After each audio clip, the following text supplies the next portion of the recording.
Purihin ang Diyos na banal at tagapagligtas, ang ating pong Panginoong Hesukristo. Tayo po ay manalangin. Ama, dakilang Diyos na banal, muli po kaming dumudulog at nagpapasalamat kami sa paglapit namin sa inyo sa umaga pong ito. Salamat po sapagkat muli mo kaming binigyan ng biyaya sa po ng aming mga kapatid na makabahagi po sa ministeryo ng inyong mga banal na salita. Samahan niyo po kami, Panginoon, sa pangalan ni Kristo Jesus. Amen. Ang ating pong Bible verse, Hebrews chapter 2, verse 16 up to 18. For verily he took not on him the nature of angels, but he took on him the seed of Abraham. Wherefore in all things it behoved him to be made like unto his brethren, that he might be a merciful and faithful high priest in things pertaining to God, to make reconciliation for the sins of the people. For in that he himself had suffered being tempted, he is able to succor them that are tempted.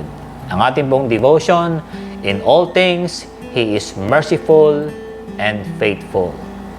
Nang hinarap po ng Diyos si Adam and Eve, pagkatapos po nilang kainin ang isang bunga po ng puno na ipinagbabawal ng Diyos, dito po unang nahayag ang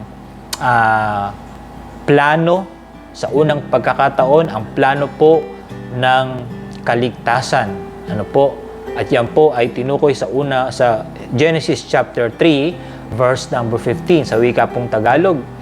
At papag-alitin ko ikaw at ang babae at ang iyong binhi at ang kaniyang binhi.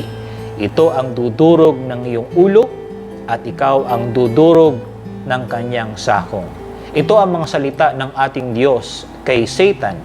Ito po ay pananalita na ang kaaway daw po ay tatalunin, dudurugin ng ating pong Panginoong Hesukristo. Dito po unang binanggit yung salitang gospel, okay? Na sa orihinal na salita po ay proto-evangelium, okay? Ang unang ebanghelyo ng ating pong Panginoong Hesukristo.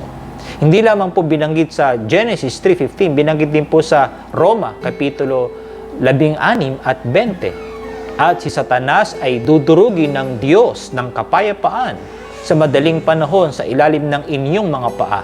Ang biyaya nawa ng ating Panginoong Hesukristo ay sumainyo. So sa mga talatang pong ito na ating pong binasa, makikita po natin ang malinaw na turo ng Biblia na si Jesus po, ang ating Panginoong Hesukristo po, ang nagpasimula ng kaligtasan.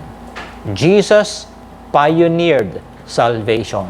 At dito po sa aklat po ng Hebreo, Kapitulo 2, talata po ay Gs, sa pamamagitan ng mga pagtitiis, siya'y ginawang ganap ng Diyos at nang sa gayon ay makapagdala siya ng maraming tao patungo sa kaluwalhatian. Ito'y dapat lamang gawin ng Diyos na lumikha at nangangalaga sa lahat ng bagay, sapagkat si Jesus ang tagapanguna ng kanilang kaligtasan.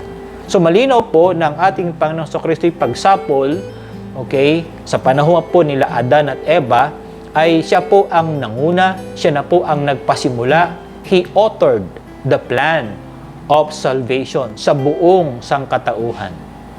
Okay, ito po ang pinlano ng Diyos para ang tao po ay magkaroon ng pag-asa, magkaroon po ng tsansa, na siya po ay hindi mapahamak, bagkus siya po ay magkaroon ng kasiguruhan sa buhay na walang hanggan na inaalok po ng Diyos para po sa atin, sa lahat po ng mga tao.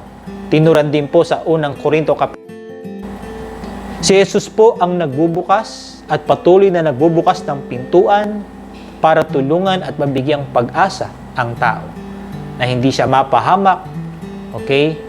At mangyayari po at nangyari po lamang ang mga bagay na ito nung si Kristo po ay iniwan po niya ang kaluwalhatian ng langit para po mabigyan ng pag-asa, para po ang tao ay magkaroon ng pagkakataon na hindi po tuluyang mapahamak.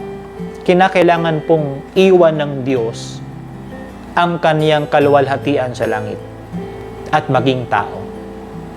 Ito, sabi nga po sa talatang 14 ng Hebreo 2, dahil sa mga anak na tinutukoy niya ay tao, naging tao rin si Jesus at tulad nila'y may laman at may dugo. Ginawa niya ito upang sa pamamagitan ng kanyang kamatayan ay mawasak niya ang kapangyarihan ng dyablo na siyang may kapangyarihan sa kamatayan. Sa talatang 17 po, kaya't kinailangang matulad siya sa kanyang mga kapatid sa lahat ng paraan, sa gayon siya'y maging isang pinakapunong saserdote, mahabagin at tapat na naglilingkod sa Diyos at nag-aalay ng handog para mapatawad ang mga kasalanan ng tao. Nang si Kristo po ay nagkatawang tao, hindi po siya nagkatawang tao para po tulungan ang mga anghel. Malinaw po sa talatang 16, ano po na ating pong binabasa, for verily He took not on Him the nature of angels. Sa ibang salin po, hindi po siya nagkatawang tao para po tulungan ang mga anghel. Hindi lamang po nagmamalasakit ang Diyos sa ating po mga pinagdadaanan, kundi naunawaan din po ng Diyos ang ating po mga pinagdadaanan sapagkat siya mismo ay naranasan niya ang mga bagay na ito. Kaya sa araw-araw po ating pong pananganan, okay, na ang Diyos po natin ay tapat, mahabagin sa ating pong mga buhay.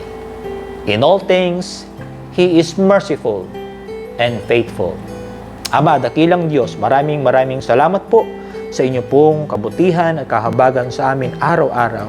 Nararanasan po namin ito, Panginoon, sa pamamagitan po ng ibinibigay niyong biyaya na maunawaan at lubos naming maintindihan ang kaligtasang tinanggap namin mula sa inyo. Salamat po, Panginoon. Kaya Lord, patuloy po kami bigyan ng katuwaan sa araw-araw na maranasan din palagi na kayo'y tapat sa lahat ng bagay at mahabagin sa aming pong mga buhay.